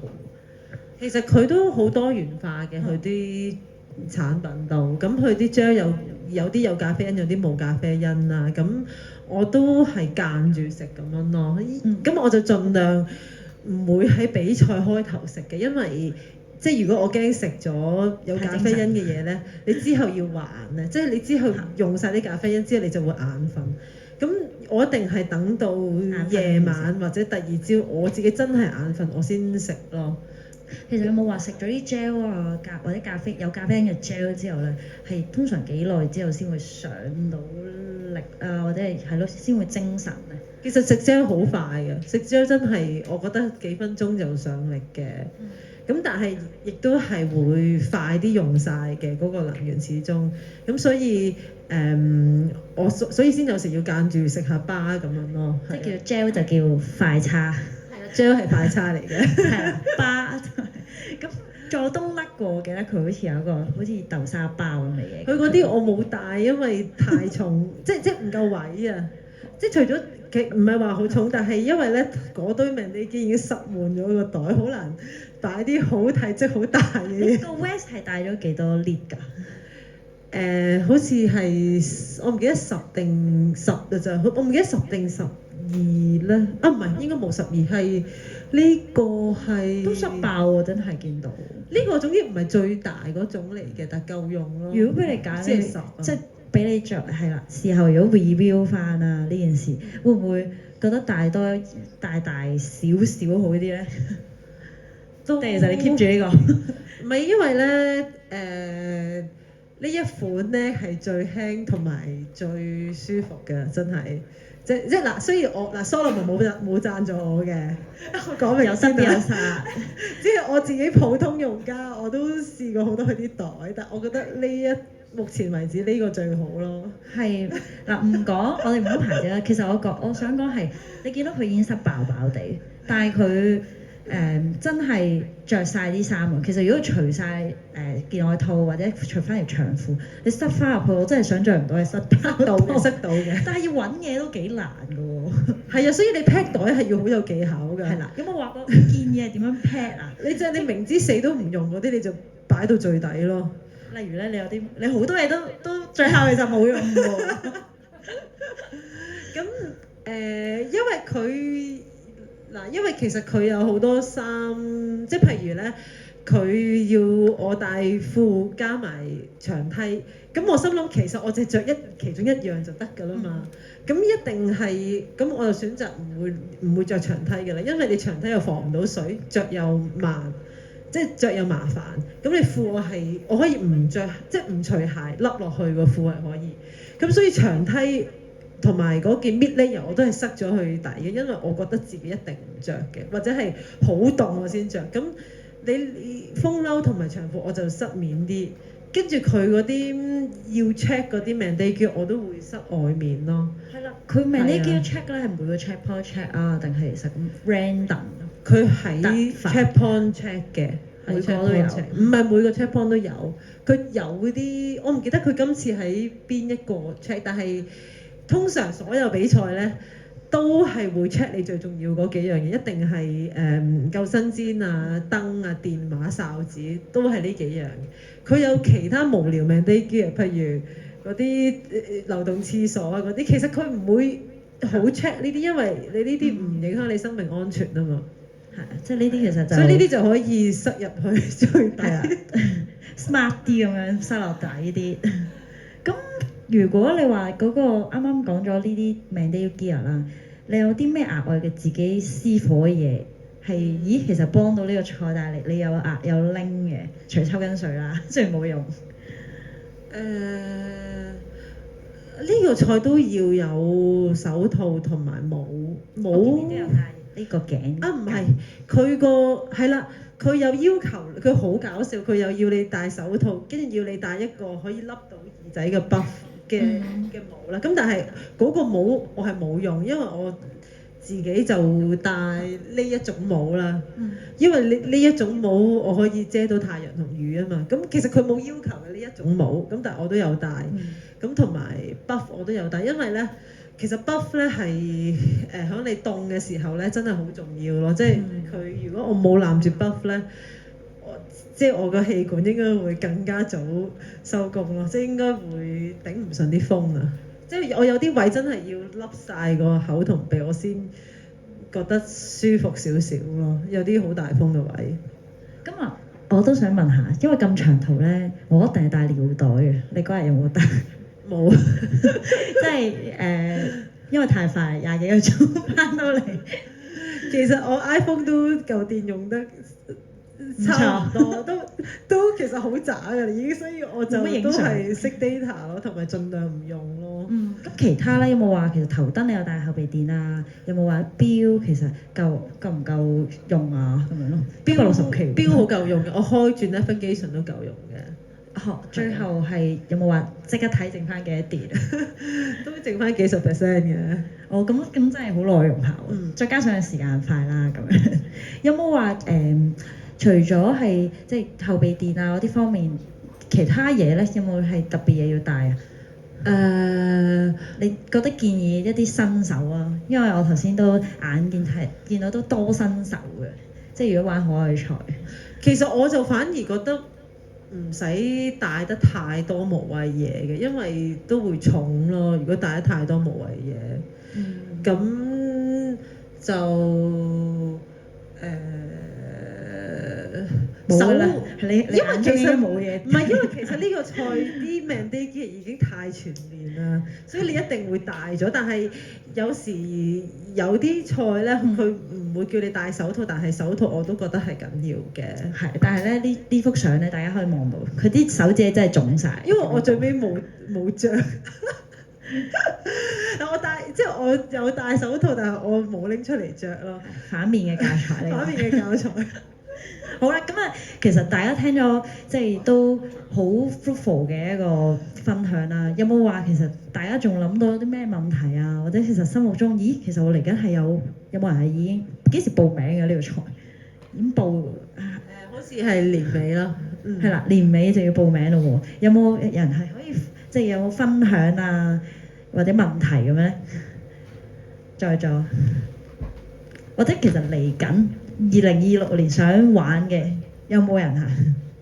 其實我係想玩嘅，咁但係咧160真係對我嚟講係，我覺得有啲長啊。唔係我建議新手玩，即係可以試下70咯。即係可以試下，因為其實70係包含晒啲精華啲嘅路段，又冇咁悶嘅。即係後面嗰幾個山，即係嗰幾個山咧，佢又好天然啊！你有啲位你又爬下，有啲位你又跑下。咁如果你前面冇跑咗，即係因為我前面跑咗90K，後面嗰70K 就覺得好辛苦。咁但係你如果你前面冇跑90K 係 OK 嘅，後面嗰70K 係即係單玩係應該開心嘅。即係我覺得玩街70係幾好嘅，係啊，即係你又朝早開始，你又唔使捱夜，咁係好嘅。咁但係如果你係即係未玩嘅100 mile，想玩即係想玩一個100 mile 試下，我覺得呢一個都係一個幾好嘅選擇嚟嘅。如果自身你嘅經歷咧，其實你第一次玩呢個100 mile 咧，事前其實你有冇玩過啲70啊、80啊，定係一嚟你就要玩100？咁梗係唔係啦，梗係唔係啦。我玩呢個，我第一次嗱，其實我第一次玩100 mile 就係玩，即係同我嘅朋友一齊組隊玩過一次，以前香港嗰個環大帽山越野賽咯，即係 UTMT，而家已經冇咗啊。但係我好中意嗰個賽嘅，因為係好好玩嘅。咁所以嗰陣有得喺香港練習下。咁但係而家就即係而家得翻 V162一個100 mile 咯。咁但係就算玩唔到都，即係其實有玩過100K 咧。如果覺得即係如果你覺得你玩100K 可以由頭到尾都平均地玩，又唔係太攰，又唔係太辛苦咧，就可以差唔多可以挑戰100 mile 咯。太辛苦係，我覺得次次玩親山場都好辛苦。即係意思你可以平均地玩，而唔係中間會爆得好勁啊，或者係攰得好犀利。所以有時其實係個 pacing 問題咯。即係如果你係即識得100K 嗰度個 pacing 控制得已經 OK 咧，咁即係你就玩到100 mile 㗎啦。即係你放慢少少，後尾即係尾嗰半休息多啲，然後用意志力頂咯。我自己咧就即係偷雞問咗好多問題，即係自己學習越野跑嘅路程有好多問題啦。我覺得大家真係唔好吝惜呢個機會，因為其實咧敏儀做分享咧，我知敏儀係好忙嘅，基本上咧我有平時啊 WhatsApp 下佢咧，佢都未必即刻覆到嘅，甚至乎有時唔記得覆㗎。係啊，所以咧我就已經見到你啊，即刻問勁多問題，係啊，同埋我自己覺得啊，作為新手咧，聽多啲人哋嘅建議啊，嗰啲係好重要，或者係咯反思翻其實自己玩下啲山賽有冇啲即係 feedback 啊，俾自己啊咁樣，呢個都係一個好重要。我見到有人舉手啦。我係跑路多嘅，跟住可能今年先開始轉玩山啦。咁我最長大概好似係所羅門50嗰個咯。咁咧，其實我一路由路轉山咧，我一路都好擔心即係山崎嶇不平啊，即係中途拗柴咁，第日點翻工咧？即係好多呢安全問題。同埋我聽你以前都有啲膝頭痛，但係你而家係不停好高強度咁一路玩比賽啦。咁中間你喺保養嗰方面有冇啲咩心得可以分享？膝頭痛咧，我覺得大家就唔止膝頭痛，不如邊個話而家在座曾經有患過有傷患嘅？咁冇舉手嗰啲真係好 lucky 啊！要努力保養，繼續保養。點樣可以即我都覺得㗎，有陣時報嗰啲山賽但係你事前無啦啦咁你都好矛盾，到底我玩唔玩好？係咯，或者點樣去即時嘅急救啦，係咯，或者係保養方面點樣做？咁其實咧玩山咧就好多上落樓梯或者上落斜啦，即係你比起平路，咁可能即係我哋需要嗰個能力係真係一定要有一個好強嘅四頭肌嘅肌力咯。咁因為你路跑咧，你可能你姿勢唔同，你用咗唔同肌肉嘅，你會因為自己唔同肌肉嘅，即係你自己嘅強弱用咗唔同肌肉，同埋你冇咁需要用四頭肌啊嘅肌力嘅。咁但係山呢個係好重要，因為無論你上山啦、落山，特別係你落樓梯落斜嗰啲，其實咧你個四頭肌不斷咁樣做緊離心收縮，即係你不斷咁樣係你要 hold 住嗰個關節。咁如果你個肌力訓練得唔夠咧，就好容易傷到膝頭咯。咁所以其實就你要同時做 gym 練肌力咧，做多啲離心收縮嘅練習係好重要咯，係要 keep 住做咯，即係你唔可以淨係齋出去跑而完全唔練肌力咯。咁呢個係即係呢個真係最重要，尤其係如果你路跑轉過嚟咧，你要訓練啲跑山相關嘅肌肉多啲咯。咁如果你話嗰啲拗柴啊嗰啲嘢咧冇啊，你其實係好，即係呢樣嘢係好嗱，山路嗰啲你嗰啲崎嶇凹凸不平嗰啲，你其實好睇你腳感嘅。你其實你識得放輕咧，你識得放鬆，唔好話好重咁樣跑，你識得去感受個地咧，即係其實就會。即係你少啲容易係整親啊咩嘅，你有時越驚咧係越容易整傷嘅。即係我自己覺得，唔係應該咁講，你越慢或者你越驚，其實你越危險。我覺得咁我有時係即係有時我哋可能有冇諗翻你當初啊？即係有時當初你點？即係譬如我舉個例咧，譬如有啲位可能好跣，即係譬如呢個 Fuji 呢個有一個位有一個山咧，即係落天子山嗰度係好跣嘅，因為佢啲火山泥咧係本身就係跣嘅，佢落唔落雨都跣㗎啦。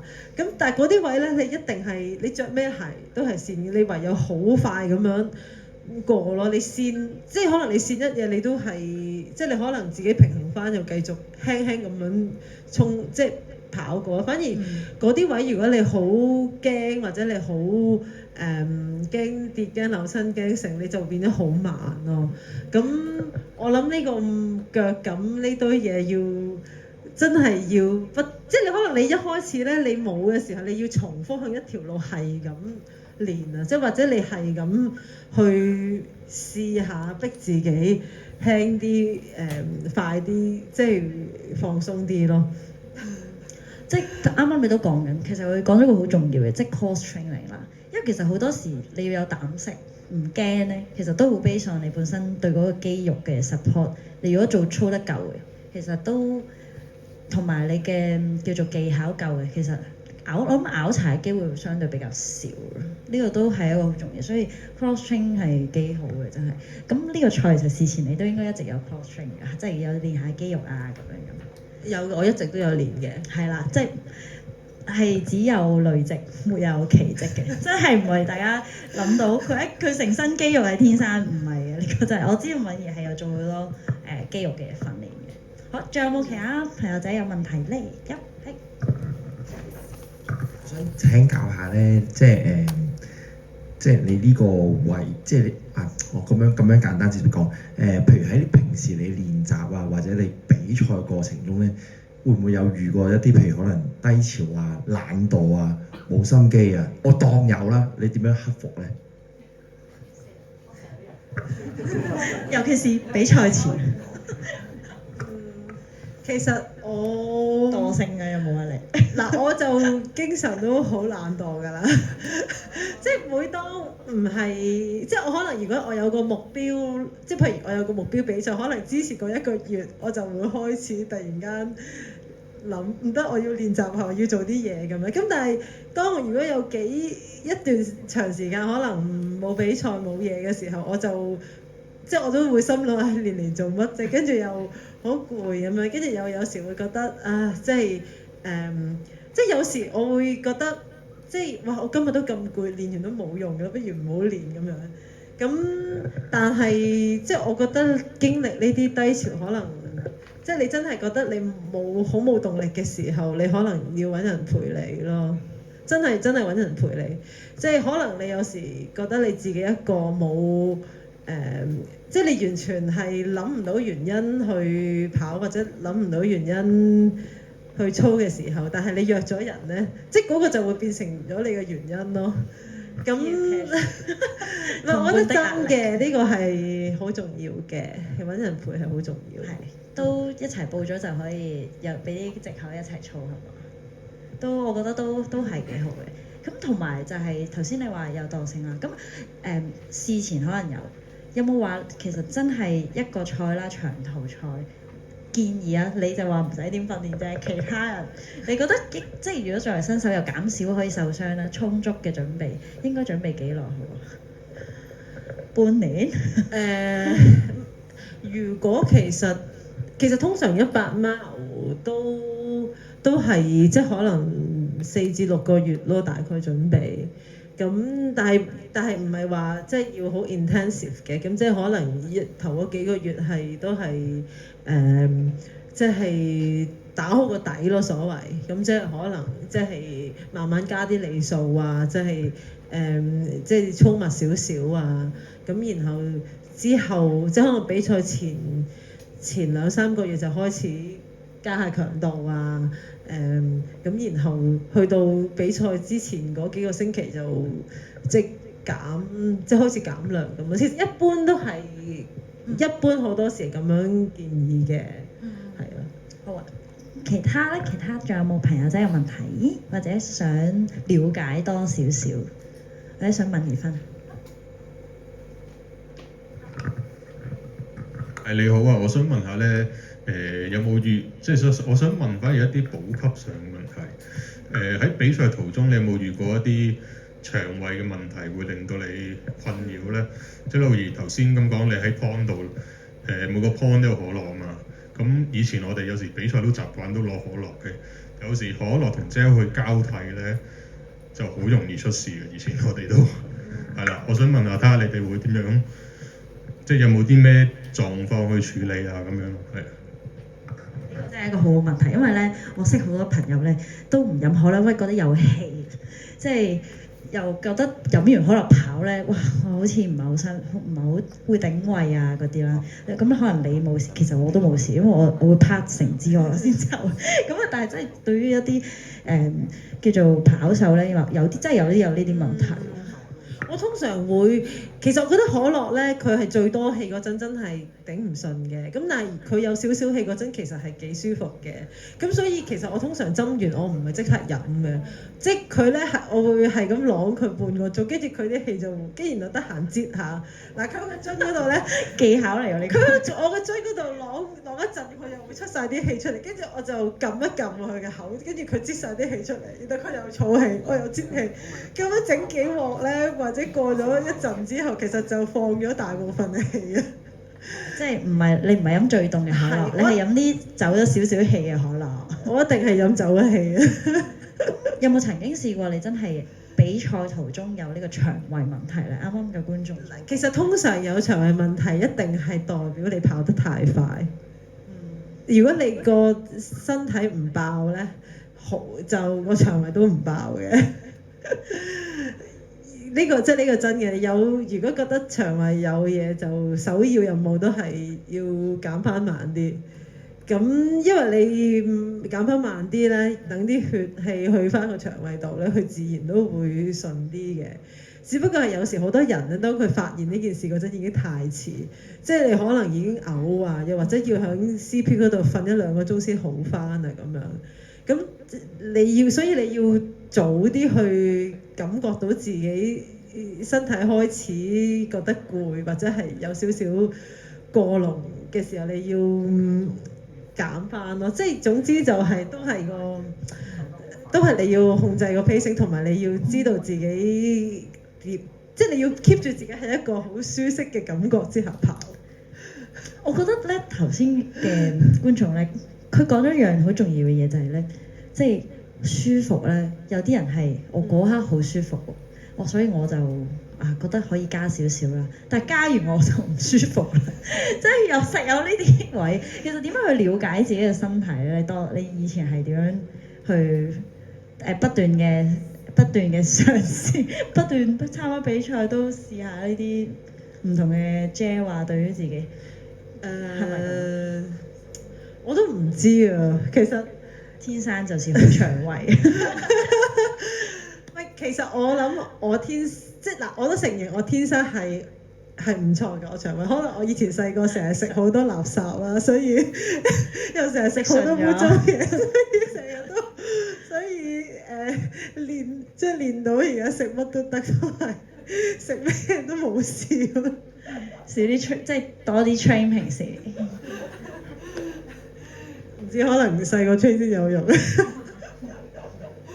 咁我想問下，除咗腸胃問題咧，有啲人咧係即係好關注玩長途賽去廁所呢個問題。見到啱啱你所講有食蕉㗎嘛，但係食得多咧，啲人又話會肚會屙喎，咪去咯，所以就係佢唔係啦，呢個真係唔驚時間。唔係我都要去㗎。想排隊咧嗰個賽事。但係即係盡量喺有廁所嘅地方去。嗰日有冇食咗幾多條蕉喎？其實玩咁長嘅賽，唔係話好多嘅，我都唔敢食得太多。都係，因為我有聽過有人食10幾20條蕉，因為佢話冇嘢食啊，咁樣食咁多條蕉。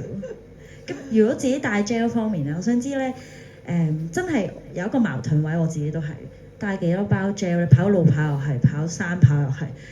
帶得多又重，即係又拎翻去終點。但係其實帶得少又驚自己唔夠，即有啲人咧講過話，可能跑路跑就係around 700K 成日爆漿，其實係咪有呢個標準，或者其實真係個個人都唔同，真係個個人都唔同啊，係啊。如果一開始就帶多啲啦，咁樣唔好理啦。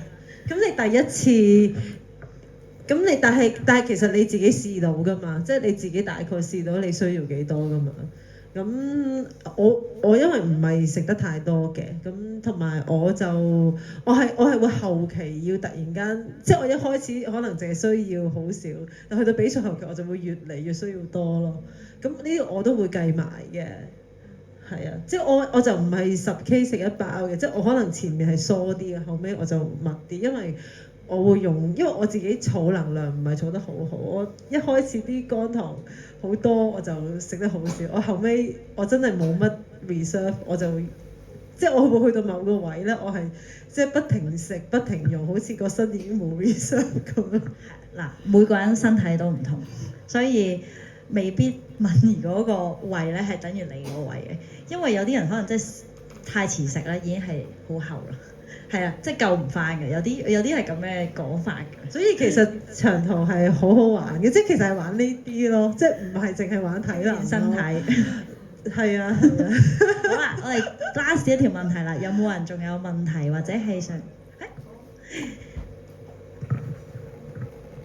睇好欣賞你嘅咁多個長途賽事，即係好似我哋通常都玩100嘅啫，好少人玩 miles。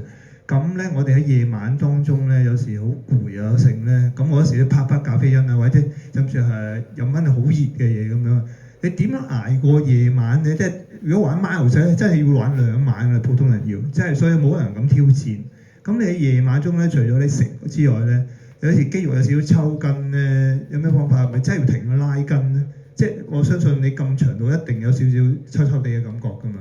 定係完全冇嘅？你係即係點樣度過一個夜晚喺個即係嗰個飢寒冇人嘅當中？呢個都係一個訓練嚟，我覺得。即係點解要用夜晚挑戰咧？兩個問題啦，佢即係夜晚你點樣度過寒冬？第二就係即係真係有抽筋嘅時候，我知呢個賽你應該係冇嘅。如果你真係曾經有少抽筋，你點樣處理咧？我未試過喺比賽真係抽筋嘅，真係未試過。即係訓練有係咪？訓練都有嘅，咁都係你停喺度拉筋咯。訓練嗰陣，但係通常其實咧，就算如果你抽過出嚟咧，就算你拉完之後都係痛痛地㗎啦。所以其實都不斷抽，所以因為其實我都係訓練先有少少試過抽，咁我咪休息咯，唔訓練咯。咁所以我都唔知如果我比賽真係咁，我會點？你咁講其實係咪即係你嘅比賽強度仲辛苦過你嗰場？唔係應該話你訓練嘅強度係辛苦過比賽嘅。將你最惡劣有機會發生嘅嘢擺喺訓練度發生。因為有時訓練我可能都會亂嚟嘅，即係有時可能連續好多日練，又或者係即係無端端 heel repeat 或者係咁跑樓梯，即係嗰啲就容易抽嘅。但係比賽我就住咯，即係會少啲，即係我唔會俾自己有呢個情況出現咯。咁第二就係點樣度過寒冬？係啊，雖然咧其實佢嘅寒冬係好後期，我覺得佢嘅內寒都應該幾勁。冇啊，夜晚就即係我明佢個問題就係第二晚係最難度過咯。嗱，第一晚我覺得大家冇問題嘅，因為第一晚你仍然係 keep 住有力，你 keep 住有個火，你過到。但係第二晚咧，如果要到嘅話係一定要瞓覺㗎啦。因為我未普通比賽我唔會去第二晚，但我玩4徑我都有試過第二晚，真係要瞓覺，我都覺得冇辦法。你人係冇能力去連續咁多個鐘唔瞓覺。但係瞓咧，有啲人係會覺得一瞓咧，其實係未必好難會去醒到，或者其實我瞓少少，我就又再之後更加眼瞓啊。唔係啊，都要瞓。你 power nap 係好重要，即係 power nap 15至你眼瞓就 power nap 15至20分鐘。因為即係因為呢個比賽得1晚，我就 keep 住食咖啡因丸去頂。但係如果去到第二晚咧，係唔可以再咁嘅。你要瞓咧就瞓15至20分鐘，精神翻再行，作眼瞓。校鬧鐘嘅係咪啊？可以好驚我一睡不成。唔會啊！你如果凍得滯，你會凍醒咗。 OK，即係我記得有人講過係話瞓喺嚿大石嗰度唔舒服咧，就會令自己逼係醒。啊，你去路邊瞓就係一定會凍醒咗，唔需要校鬧鐘。咁不如分享埋，其實你帶嗰個咖啡因丸係幾 mg？其實我都係，即係因為我都係用呢個 set 啲咖啡因丸，我唔知係嘅，可能大家自己睇翻。係啦，多數可能50啩，但係我其實我冇嚟嘅，總之我就即係我就得閒食幾粒咖啡因丸，食幾粒 BCA 丸都 keep 住。我有食嘅，係不過大家要小心，真係要 training 嘅時候試，因為有機會食得咖啡因丸係人入唔同狀態，可能手震啊、心跳好快啊，即係嗰種感覺又突然間唔同咗咯。即係好似我今日飲咗咖啡咁啦，我全日心跳80幾90，我覺得好太濃啦嗰隻，係啦，咁就即係呢啲裝備啊或者補給上，大家頭先所講。佢訓練嘅時候好辛苦嘅，係即係佢訓練嘅時候先有抽筋，比賽係冇嘅，係所以大家都呢個係可以有一個學習嚟嘅，訓練要充足。好，咁我哋今日咧多謝晒敏儀去，即係有個咁豐富嘅分享啦。無論係啲比賽，即係佢除咗玩班夫子啦，或者佢日常嘅訓練啦，同埋補給上咧，都有好好嘅即係建議俾大家。